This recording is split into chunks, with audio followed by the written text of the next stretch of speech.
বিধ্বংস কোটি সূর্য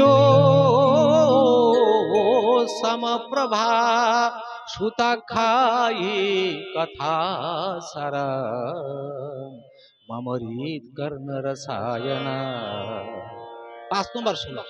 সৌনক মুনি সুতমুনিকে বলছে, হে সুতমুনি, অজ্ঞান রূপী অন্ধকার থেকে উদ্ধার হওয়ার জন্য আপনি কোটি সূর্যের সম আমাদের সামনে এসেছেন। আপনি কৃপা করে আমাদের অন্ধকার থেকে দূর করে সেই জ্ঞানের আলোকে নিয়ে চলুন। আপনি আমাদের গুরু সদৃশ্য, গুরুর মতো আপনি আমাদেরকে নিয়ে চলুন জ্ঞানের আলোকে। 6 নম্বর শ্লোকে বলছে, ভক্তি জ্ঞান বিরাগ্যাপ্তম বৈরাগ্য বর্ধতে মহান। বৈষ্ণবে ক্রিয়তে কথা মায়ামোহ নিরাশস্য। এই কয়টা শব্দ মন দিয়ে শ্রবণ করেন। কি প্রশ্ন জিজ্ঞাসা করছে? আমরা এখানে বসেছি, সবার মনে প্রশ্ন আছে যে এই শুনবো এই শুনবো।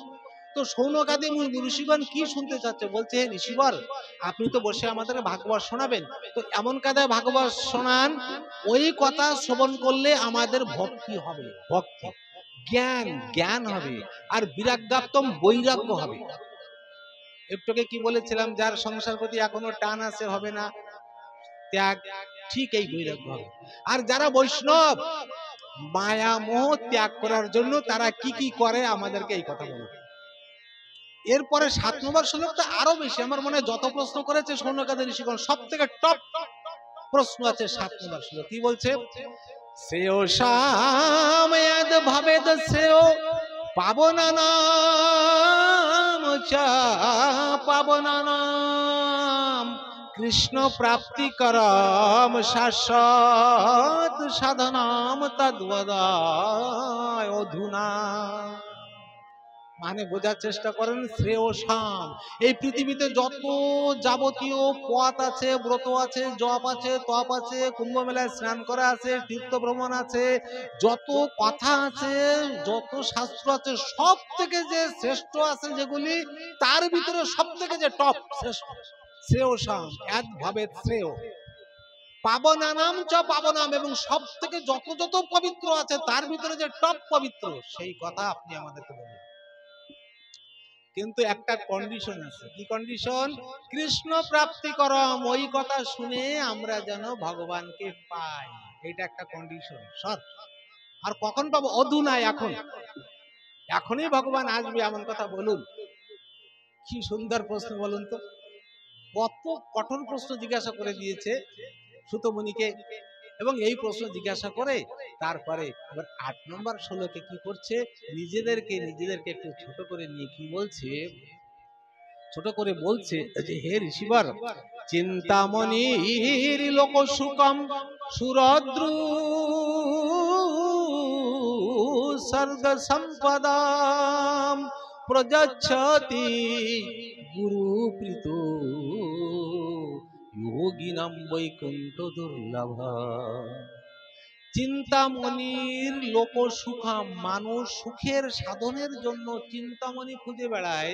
মনির কাছে যদি ওই মানুষটি চায়, ও মনি আমাকে একটা নেকলেস দাও, একটা ঘোর তৈরি করে দাও, 1 কোটি টাকা দাও, আমাকে প্রসাদ দাও, রসগোল্লা দাও, ওই চিন্তামণি সব জোগায়। তাহলে পৃথিবী যদি কেউ চায় তার সুখ, চিন্তামণির কাছে চাইলে সে সুখ পেতে পারবে। আর স্বর্গে যদি কেউ চায়, সুরাদ্রু স্বর্গ সম্পদাম কল্পবৃক্ষ, স্বর্গের দেবগণ কল্পবৃক্ষের কাছে যা চাইলে সেই কথা পাবে। কিন্তু এই কল্পবৃক্ষ আর এই চিন্তামণি যদি বলা হয় আমাকে ভগবানের চরণ পাইয়ে দাও, মোক্ষ দাও, বৈকুণ্ঠ, বলবে না, ও আমি পারবো না। কে পারবে? প্রযোজ্যতে গুরু প্রীত, যদি গুরু প্রীত হয়, কৃপা করে, তাহলে নিশ্চয়ই আমাকে সেখানে নিয়ে যেতে পারে। তাই আপনি আমাদের গুরু সদৃশ্য, আপনি কৃপা করুন, কৃপা করে আমাদেরকে ভাগবত শ্রবণ করান। এই ভাগবত শ্রবণ করে আমরা যেন সেই পরম পুরুষের চরণ পর্যন্ত পৌঁছাতে পারি। তাই ভাগবতে গুরুর মাহাত্ম্য বলছে। বিশ্বনাথ চক্রবর্তী ঠাকুর মুকুন্দমালায় পূর্বাষ্টকে বলছে, যস্য প্রসাদ ভগবত প্রসাদ যস্য প্রসাদং না গতি কুতোপি ধ্যায়ং স্তুবং যশস্ত্রী সন্দাং বন্দে শ্রী গুরু চরণার বিন্দম। যশ প্রসাদা, যাহার কৃপা হলে ভগবত প্রসাদ, ভগবানের কৃপা হতে পারে।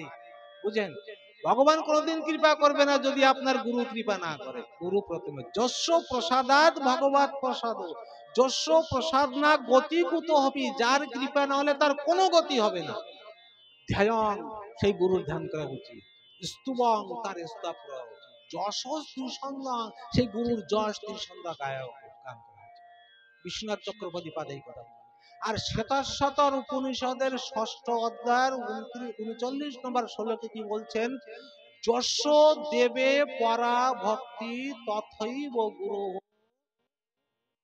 ঠিক যেমন দেব ভগবানকে তুমি ভক্তি করছো, তেমন তুমি তোমার সদ্গুরুকে ঠিক তেমন কায়দায় ভক্তি করো, অন্যথা তোমার ভিতরে মহাত্মা প্রকাশাত্মনায় ভিতরে প্রকাশ অর্থাৎ জ্ঞানের আলোক জ্বলবে। এই জন্য গুরুর যে মহিমা শাস্ত্রে কেউ ব্যাখ্যা করতে পারে না। আমাদের কবির দাসজি কি বলছেন গুরুর বিষয়ে? সব ধরতি কাগজ করু, লেখনি সব বন রায়, सात समुद्र के मसी करू, गुरु गुण लिखा न जाए कबीरा, गुरु गुण लिखा न जाए। সব ধরতি যদি কাগজ করা হয়, এই যত পৃথিবীতে জঙ্গল আছে, বন জঙ্গল যদি সব কলম করা হয়, সমুদ্রের জল যদি সব কালি করা হয়, তবু আমার গুরুর গুণ লেখা কখনো সম্ভব না, কখনো সম্ভব না। এই প্রশ্ন শুনে সুতমণি খুব গদগদ হয়ে গেছে, খুব খুশি হয়ে গেছে। এবার সুতমণি কি বলছেন দেখুন। সুতমণি বলছেন, হে যুবক, তোমরা যে প্রশ্ন জিজ্ঞাসা করেছো তোমাদের প্রশ্ন না, এই প্রত্যেক মানুষের প্রশ্ন। এই পৃথিবীতে যত জীব আছে সেই জীবের প্রশ্ন। ভক্ত গোবর্ধনাম কৃষ্ণ সন্তোষ হেতু তদহামতে অবিদাস্বামী সাবধানতয়া শুনু। 10 নম্বর শ্লোকে সুতমণি বললেন, এই যে কথা আমি বলছি, সমুদ্রের জোয়ারের মতো ভক্তি বৃদ্ধি হয়। কৃষ্ণ সন্তোষ হেতু, এবং ভগবান শ্রীকৃষ্ণ তার প্রতি অত্যন্ত সন্তুষ্ট হয় যে ভাগবত কথা শুনছে। তদ অহম, তাই আমি অবিদাস্বামী বলছি, সাবধানতায় শুনো, সাবধানে শোনো, সাবধান হয়ে শুনবে। এই ঋষিবর যারা এত গুণের মালিক, তাদেরও বলছে সাবধান হয়ে শুনো। আর আমরা কোন ক্ষেত্রের মূল্য বলেন তো? মন তো খালি এদিকে ওদিকে যায়, একটু বসলে পায়ে ব্যথা, মাজায় ব্যথা। আর ওই ঋষিদের বলছে খবরদার সাবধান হয়ে শুনে, এমন কথা আমি বলছি তোমাদের, খুব সাবধান হয়ে শুনবে। এতস্মাদ পরম কিঞ্চিত মন শুদ্ধম না বিদ্যতে, জন্মান্তরে ভবেদ পুণ্যম তদা ভাগবতম লভেত। এই জানারা আজ যেখানে এসে বসেছেন তাদের কথা বলছে। কি বলছে?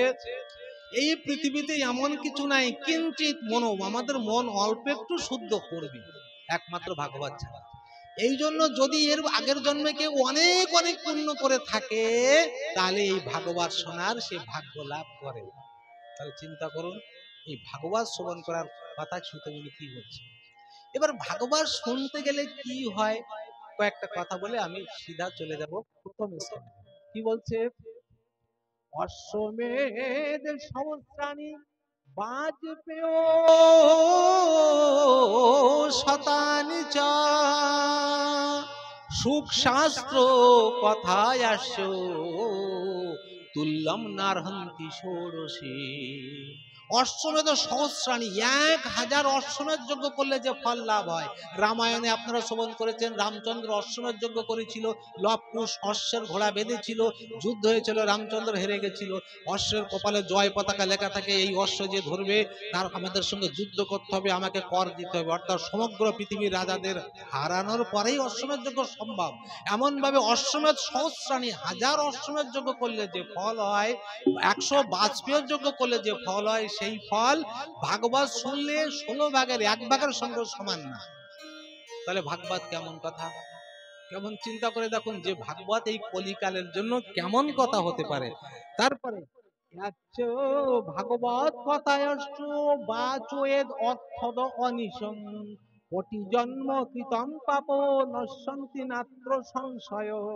এই শ্লোকটা একটু ভালো করে অর্থ বোঝেন। ইয়াহা চ ইয়াশ্চ, ভাগবত কথায় আসছো, ভাগবতার কথা। বাচয়েদ, যে মুখ দিয়ে বলে, যে ভাগবত কথা আমি বই পড়ছি না, বই থেকে লাইন বাই পড়ছি না, মুখ দিয়ে বলছি।